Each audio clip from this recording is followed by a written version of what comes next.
The Book of Interference. It's a 3-hour presentation, but they're not going to give me 3 hours. So we're going to go as long as we can, and Brad's going to watch and cut me off, or I would keep going and going and going like that battery commercial on TV.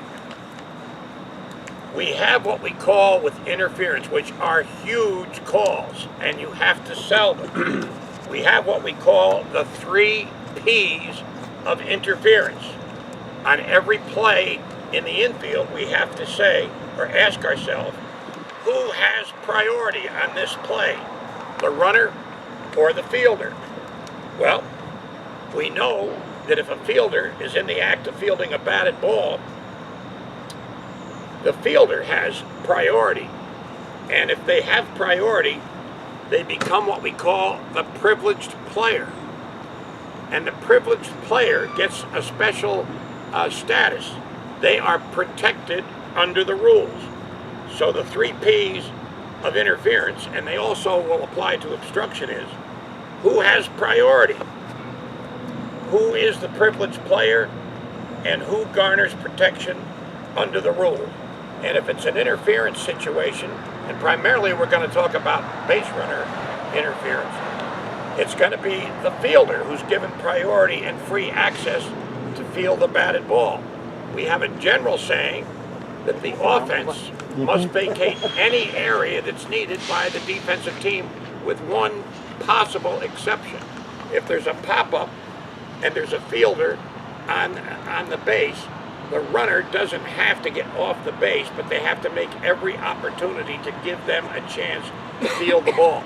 Everywhere else on the field, the offense must vacate any area that's needed by the defensive team. Now, runner interference occurs when one of several things happen. The runner illegally impedes the ability of the fielder to go for a ball, or the runner contacts the fielder. The runner hinders the fielder in some way. The runner confuses the fielder, or visually distracts, or like Alex Rodriguez did in Toronto a few years ago, verbally distracts. We have verbal distraction as an interference call in ASA softball. They tend to ignore that in Major League Baseball, because the way the Blue Jays got even was 3 weeks later, Alex Rodriguez took a fastball in the ribs, and maybe he thought twice about yelling, "Hey!" when he was far enough behind the fielder. They didn't penalize him, but the Blue Jays remembered that. If the runner complicates a play for a fielder who's in the act of fielding a batted ball, that too is interference. Interference can be 3 different things. It can be a physical act. It can be a verbal act, what we talked about, yelling. It can be distraction. Doesn't necessarily have to be contact. If a runner runs right up to a fielder who's in the act of fielding the batted ball and veers away and they get within a step in the reach, that's too close. And you can have distraction, interference by distraction. As umpires, we don't want to make a couple of mistakes here. We don't want to say, "Coach, there was no intent on the part of that runner."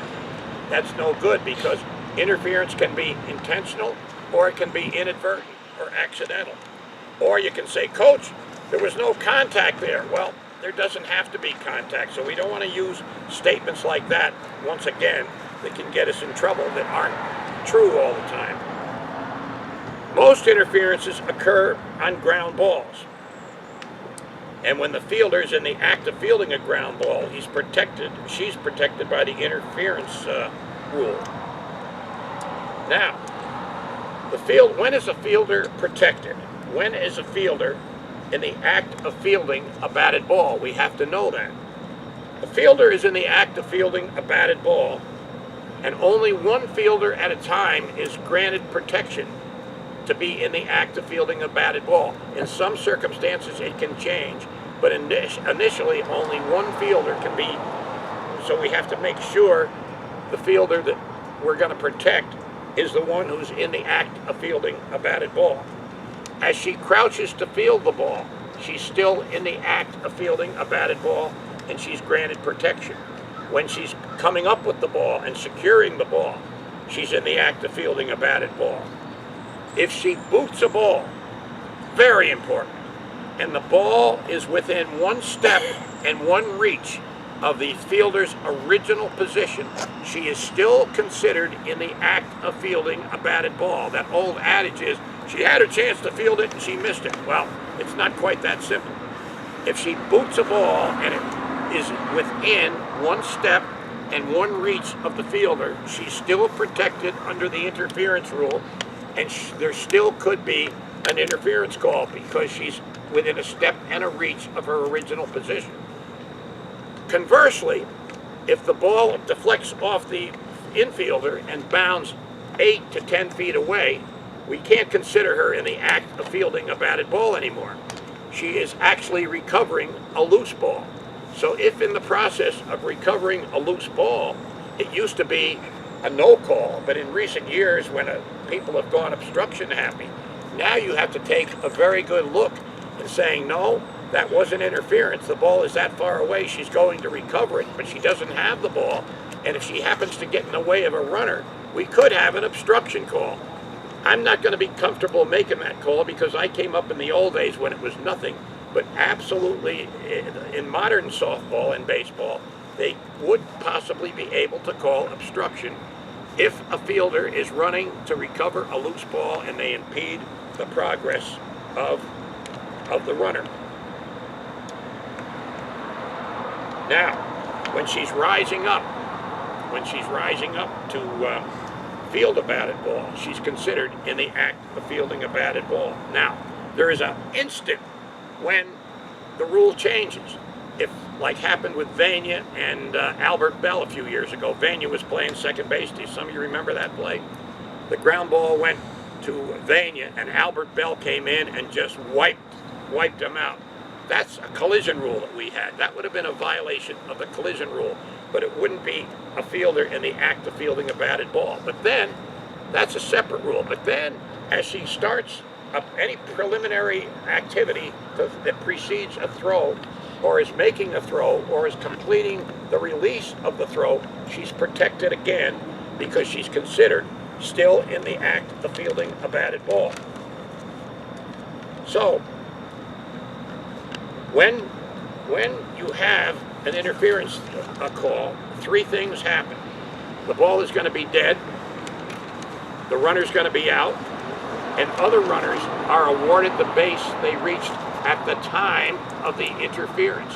I think that's wrong. If you had Jesse Owens reincarnated and he was on first base, and there was so let's make him on second base, and a ground ball went to the second baseman, and the play went to, let's see here, what do I got here? I lost track of what I was saying here. Interference can be physical, verbal, whatever. Oh yeah, let's make it this way. Let's make Jesse Owens on second going to third. A ground ball goes to second and Jesse makes third, and now there's interference at second base. In softball, Jesse is awarded third base because that's where he was at the time of the interference. In professional baseball, everybody gets returned. I think it's wrong, but that's our rule. So when we have an interference call, other runners are entitled to the base they reached at the time of the interference. Most times they will not have reached the next base. But if they do make the next base, they're entitled to that base. I don't think it's right, but that's the way it is. Only one fielder at a time, as I said earlier, can be in the act of fielding a batted ball. Sometimes it can change. Let's take a batted ball that is hit down to the third baseman, and it deflects off the third baseman and it goes to the shortstop. Let's make Jesse Owens coming from second to third, and this is a bang-bang situation. It skips off the third baseman, it goes to the shortstop, and Jesse, in his normal advancement to third, can't avoid it. Can we call him out for interference? Only if they intentionally interfere, because we can't expect Jesse Owens coming from second to third to avoid somebody when they're entitled to be running the bases as they are, and all of a sudden the ball goes to a new fielder. We can't penalize Jesse Owens for interference unless he does something that is overt and intentional. Then we can get we can get an out on that. We can get an interference call. Incidentally, when we have it, it's time. That's interference, and we have to be vociferous and we have to be convincing. Consider a runner who could have avoided a fielder but didn't as having intentionally interfered. So even though you may not think that that was an intentional interference by Jesse Owens, if he could have avoided it and didn't avoid it, we're gonna penalize him, and we're gonna say that's intentional interference. If Jesse Owens is on second and is running to third, and as the ball comes out, Jesse jumps over the ball in front of the shortstop, and now the shortstop misses the ball. 999 times out of 1,000, we're going to give the safe call, because if he's running the bases as normally expected, and the fielder's fielding the ball as normally expected, we don't want to give anybody an unfair advantage. If Jesse slowed down or speeded up or veered off and complicated the play for the shortstop, then we definitely could have interference. But if he's running as expected and jumps over the ball, I would be extremely cautious about ever trying to say that's interference, even though it doesn't look good, but to convey what happens and avoid yourself a lot of arguments. If you think something is interference and it isn't, if you think something is obstruction and it isn't, hold your hands out. You don't yell anything, but you hold your hands out for a few seconds and let everybody see it. It's just another way to communicate, and you'll certainly save yourself a lot of arguments. When there is interference, we extend both hands overhead because it's an immediate dead ball. I like to do this and say that's interference. I finish up with pointing with my left arm to interference. When we have interference, we have to see it. We have to call what you see and see what you call. You have to recognize an interference play. We don't want you to be shy on an interference play. You have to be able to sell the interference call, and we want you to be in a position to sell the call and convince everybody that you got the call right. We want you to be able to pull the trigger on the call. Here's a couple things. What do we got, Brad? We're getting near about 2 minutes. Here's a couple of tips that you won't hear anybody else. If a runner is running away from a fielder, for instance, there's a runner on first and the runner on first is running to second. If the runner is running away from the fielder and the fielder attempts to throw to second base and hits the runner, that's almost never going to be interference.